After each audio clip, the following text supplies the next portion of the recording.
See, I am used to talking and not collecting taxes.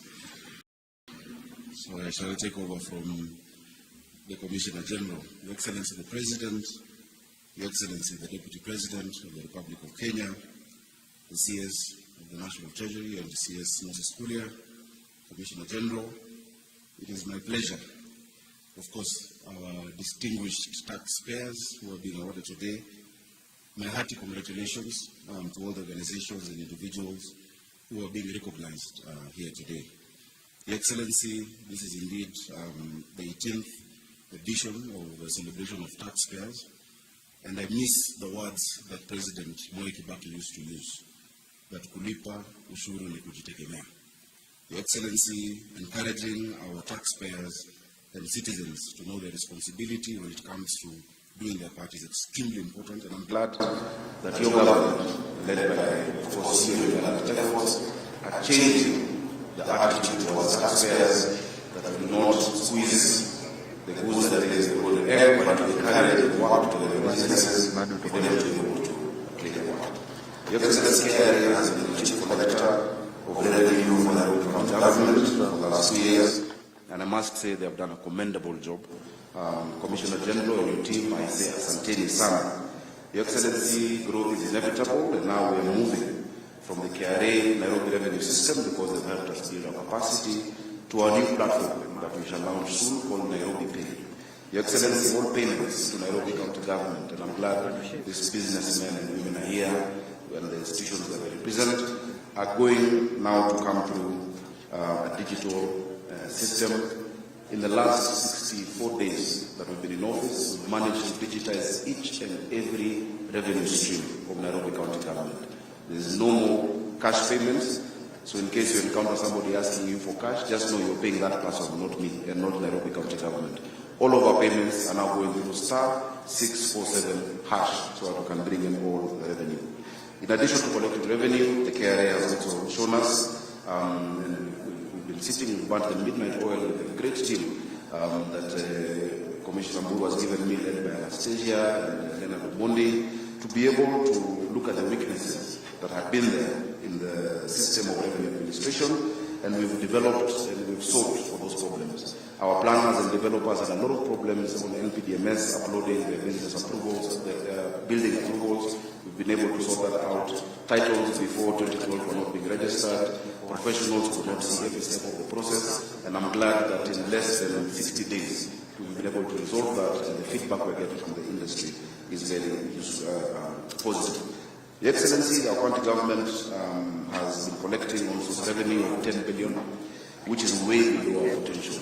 Several studies, including by the Commission of Revenue Allocation, have said that we can collect up to 67 billion shillings once we bring it all in.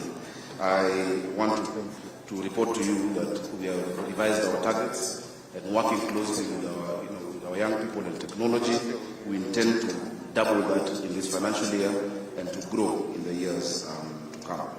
The numbers will be useful, Your Excellency, once we complete assessment of rental properties together with KRA and the RSSA in the Ministry of Lands to bring in more from land rates. And I'm glad Your Excellency will discuss it, you've assured me, because some of those who also owe us money, the greatest institutions that owe us money are your institutions in the national government. I ask that from this financial year, each ministry can budget to pay us our land rates. We don't want to clamp your buildings, Professor Ndungu. Please start paying your rates, because we cannot tell Kenyans to pay their taxes, the rates the government institutions are not paying the Nairobi County Government. We see a potential of up to 53 billion, Your Excellency, with the sectional properties law, and of course with the new valuation law that we've been able to get done. Many of our institutions are paying values, or rather the rates were based on values of 1970 and 1980. Apart from the rates, parking fees and other charges that we are owed, I'm glad that with the new attitude, and you being the ambassador of taxes, I will report a record from national government. And next year, Commissioner General, I hope Nairobi County Government will emerge as the top taxpayer, or at the very least, the most improved taxpayer. Excellency. Your Excellency, finally, I want to underscore and reiterate that our attitude and our disposition as a county government is to position Nairobi as a global financial and economic hub. We are soon launching the Unified Single Business Permit so that our businessmen can focus on doing business and not on complying. That we make it easy, that there's predictability, there is no harassment. We don't want your companies having more than 10 licenses to pay, and every day there's a different inspector coming to look at you. Those are avenues for rent seeking. And I'm very happy that the Minister for Trade blew upon other government agencies for the statutory licenses to bring them all into one. Let our business people just be able to pay digitally on their phone and not have to go through around our offices trying to comply on paying of fire license, I don't know, water, health, to make his remarks and invite the Deputy President. Asanteni sana.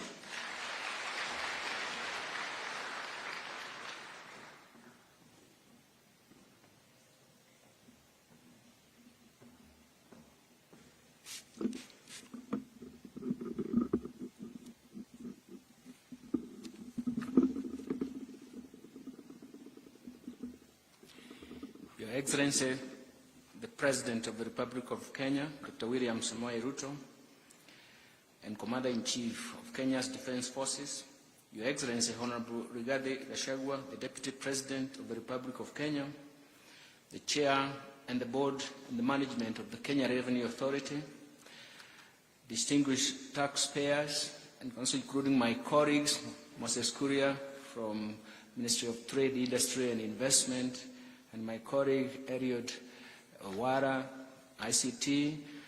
I'm very happy that, ladies and gentlemen, all distinguished guests, I'm very happy that I'm here. I took over the National Treasury and Economic Planning this morning, Your Excellency, and we discussed. We had several things to say and to talk about until we found ourselves running against time to come here. So I have a speech that I'm going to read, which is actually going to reflect mostly the day-to-day, and more importantly, in terms of where we are forecasting to go. We really need the taxpayers themselves, but we also need the market we tax from. So, Your Excellency, I wish to express our sincere gratitude from the National Treasury and Economic Planning docket for accepting to preside over this important event in our annual calendar, a day when we recognize and honor distinguished patriotic taxpayers from their various sectors of our economy. Indeed, this day is a culmination of a month-long preparations and activities that give most of the taxpayers a platform to reflect in terms of their tax payments, and also for us to look at the state of health of KRA and taxpayers' relationships. For us, that is very, very important, Your Excellency. And we know that at the backdrop of it, Your Excellency, in the last 2 years, the world and even our country have faced a very, very difficult time of slightly over 2 years. There are unique economic circumstances. There are multiple shocks that have not only been quite negative, but also persistent to the point where they drive us out of our priorities. But more importantly, these simultaneous shocks have actually affected the structure of macroeconomic environment and in fact distorted the relative price structure and created distortions. We do believe that we'll ride over these shocks, but more importantly, it is to understand these challenges and how to prioritize the remedial measures in terms of how we can get out of them. So the challenges notwithstanding, the country still needs to enhance domestic revenue so as to continue providing the needed services that citizens in this country require. In this regard, we are continuing to initiate a comprehensive review of the tax policy landscape, where we seek to strengthen tax administration through the use of technology and taxpayers' engagement. I'm happy about that because, for me, I do believe that we need to move in the direction where we